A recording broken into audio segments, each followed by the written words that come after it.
Alright, so welcome back to another video of the Target Individual program, Target Individual Experience. So I'm on the bus, and of course they started. You look at her hand behind. Oh, look. They try to be. Let me tell you something. These Sambos and Sambinas, they're a bunch of cowards, right? They love to act as if they got some sort of power. They ain't got no power. These Sambos are white supremacists and black skin. That's what they are. Or I should say white racists and black skin. That's what they are, without a doubt. See me across the street, start doing the hand signals behind her back, and as soon as I turned with the phone, what did she do? Right? Because she didn't want me to catch her on video doing it. She put her hands down real quick. See, I want to show you guys the pattern of harassment that they engage in. Right? But like I said, I understand for a while now what they did and how they did it. Okay? And particularly with my brother, who was a TI before me, right? And also seeing how they target my kids. There's no mistake about it that when my brother became a TI, a targeted person, that I became a targeted person. I just didn't know. And they were basically threatening him to be silent, or else they would do the same thing to me. And which they did, because they were trying to prevent him from seeing a therapist, or threatening him from seeing a therapist, because they were going to do something to me. And when he was seeing a therapist, they were like, well, they would deny what he was going through and say, well, you're schizophrenic, you're paranoid schizophrenic.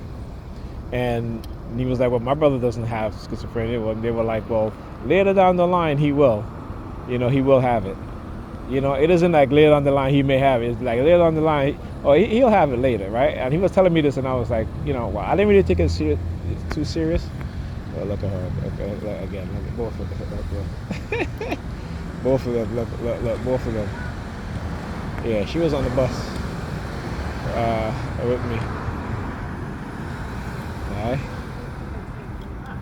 So, hold up. So, did she get off the bus just to cross over and go the other way? Okay. I want you to understand the tag team that they do. Alright. So they both look like they work in the nursing field, right, or in the home healthcare field, right, or whatever, in the healthcare field. So, and that's where Pam works. She works in the hospital.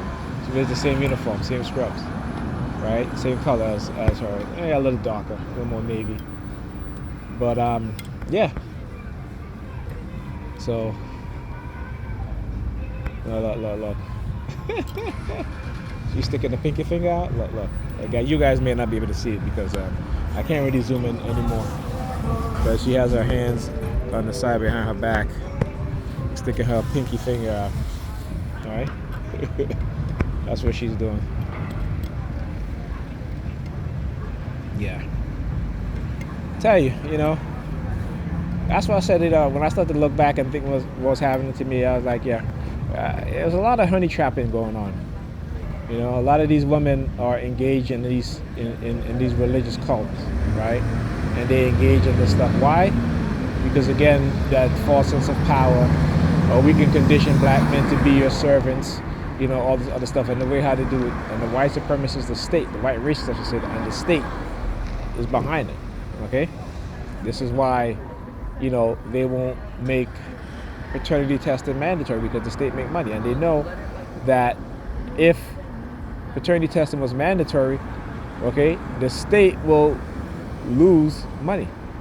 And also, these women who are engaging in paternity fraud, right, will be punished. But again, this is how they gain the loyalty, and particularly within our community, because we know, right, that at least over 30% of so-called the man who signs that paternity form is not the biological father.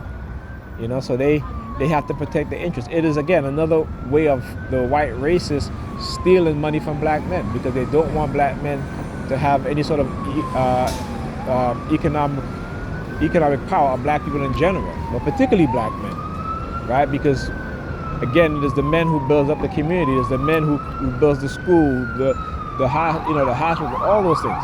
It's not the women. It's the men who are the backbone of their community. The woman is the backbone of the family. They are the matriarch of the family. But only in... I was just talking about that. See? Like I was on the bus, they were using noise campaign with the ambulances, right? So within other community, the women are the backbone of the family. They hold the family together, right? But only in the black community it's reversed. The black community is not really reversed, but that's what the white racist liberals want to make black women believe, right? That's what I say. They have us operating on the backwards, as Dr. Amos Wilson said, in a backwards mindset, in a backwards way of thinking. How we operate within the communities that we live in is backwards. Because you go to any other community and it's not that way. And this is why those communities are more successful. See, in the black community, we operate on a matriarch, in a matriarchy. Now, that would be a good thing if our women understood what white racists were about and what they're doing to us as a people, but they're not.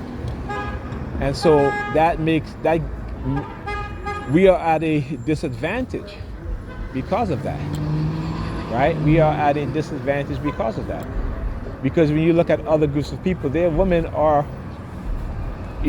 they understand that it is the men who are going to protect them, who are going to, do the work, the hard work that needs to be done, fix things, build things, in general. Not to say that women can't do it, but most women don't want to do that. You know what I'm saying? So again, the black feminists will tell you, oh, we got women doing this stuff. Yeah, but how many women, really? Like I said, when you go and you look at these, when they're building these big skyscrapers, how many women do you see? Do you see women lining up to go up 100 feet in the air to build, a skyscraper? No, you see men. Like I said, you'll see one or two women, very few. You don't see women in the sewage, right? You don't see that. The sanitation department now, because women don't want to do those jobs. I mean, there are women who will do it, but again, they're not the majority. There are very few women would do it. You see. So again, that's the feminists, whether they're white or black, they love to say that, but again, it's a talking point, right? You look at the statistics and the reality is totally different. So I was watching a video of a young black woman, and she is why I left Christianity, and she said that all going to church, praying, all this. She said when I start to look at what I was in my mind, what I was thinking, to what the reality was, it was polar opposite. It was two different things. And she said that made me realize that religion has given me a false sense of who I am and how I'm, how I'm living, right? So again, you'll hear a lot of these women talk about, I'm getting that bag, but the truth is most black women in America earn less than black men. Okay, so you see on the liberal network, they'll push this. Oh, black women are graduating with higher degree, and they're making a lot. No. Again, you talk about a few women. Okay, let's say out of 100% of the population of women, you're talking about maybe 20% of women who may make a high earning income. When you talk about 100,000, even less. So you're talking about maybe 2 to 3% of women. Black women, right, in their overall population. Okay, 70,000. We're talking about maybe 10%. Okay, but 80% of black women in America, they make less than $45,000 a year. Okay, So again, and then they don't want to date a man that's making $60,000 a year or $70,000 a year. They want a man that's making $100,000 a year, because they say if I make what, $47,000 a year, he has to make $100,000 a year or more. He can't make 60. And then the man who's making more than them, they'll call him broke, right? So also, Tyler Perry came out and said, "Listen, there's nothing wrong with making a man dating a man that makes less than you, for those women who are making more money, because he honestly see the women who are making more money, they're not finding the men that's making more money than them, because the men that's making more money than them don't want them, because they're always in their masculine. No man wants to compete with a woman, okay? You know, let me rephrase that. No man want to compete with a woman in the home as to who's the man in the house. You know, we'll compete with women in the workplace. They'll compete with women in the workplace. See, and this is what other groups of women do. See, white women, Asian women, Hispanic women, they go to the workplace and they'll compete. But when they come home, they're resting their feminine, right? They're not competing with their men in the house to see who's the man of the house.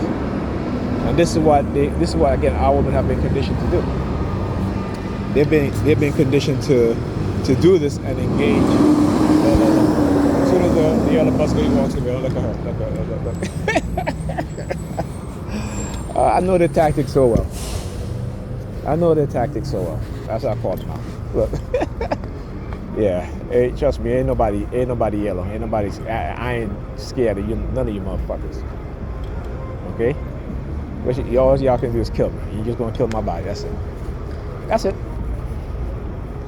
You know, despite all the threats of chopping me up and putting me in a barrel, dumping me in the ocean, all some bullshit, whatever. You know, I have to tell you that when they see that you have, when you have like an Afrocentric way of thinking, an Afrocentric mindset, they hate that, right? The Nigerian Christians, they hate that. They hate that because they're in love with Jesus. They're in love with everything European. They're in love with the white man, the white woman. Okay? Black women trying to be Miss Cartwright and trying to take white woman's man away from them. Right? Okay? But they don't understand the way white men think. White men is not checking for black women like they think. Okay? And here are the facts. The facts is that every group of men, the majority date within their ethnic group, right?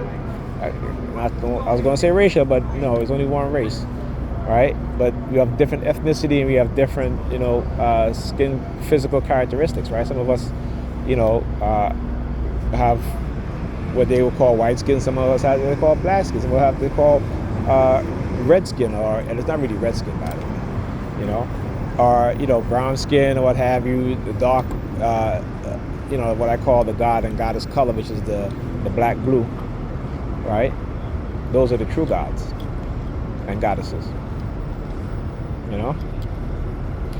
So, yeah, most of the men in their group date women in their group. That's the majority. So when I talk about, particularly when it comes to dating white people, some people say, well, I'm bigoted for saying that. I'm not bigoted for saying it. It's the truth.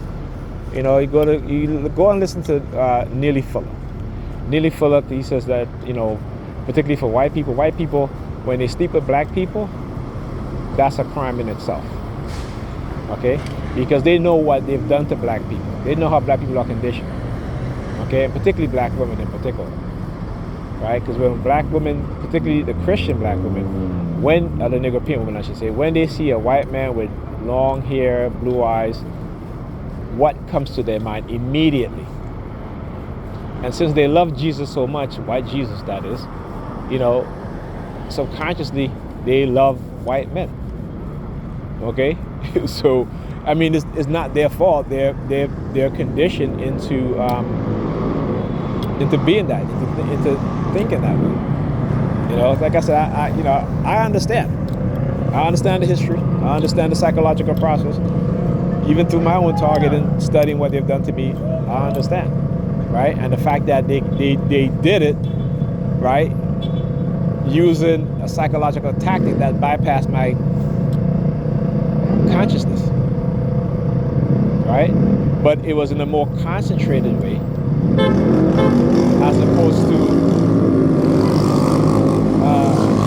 being in a more broader aspect, as if like as with the members of my group, right? So it's like my conditioning, what they've done to me, was like 1,000% of what they do to the people in my group. So there you go. By the way, YouTube, I'm not playing the music, okay? If somebody driving in the car is playing that music, okay? So don't give me no copyright strike. Anyway, so as I was saying, right? So I understand. Look, hand behind the head. Look. As soon as they see me, I'm gonna do the same thing back.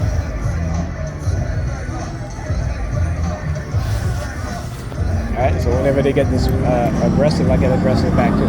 Let them know that I'm not having it. Okay. So yeah, I understand. Like I said, I always tell black people, if you're going to date outside of your ethnic group, particularly white men and white women, I'm not saying that you shouldn't. What I'm saying is that you need to have a certain level of discernment. And also, you need to look at what they do, not what they say. If they're not willing to see you as a human being, and if they're not willing to fight so that you can have equality, right? So they can, if they're not willing to fight to tear down white racism, then I'll say yeah. But the majority of them are not willing to do that.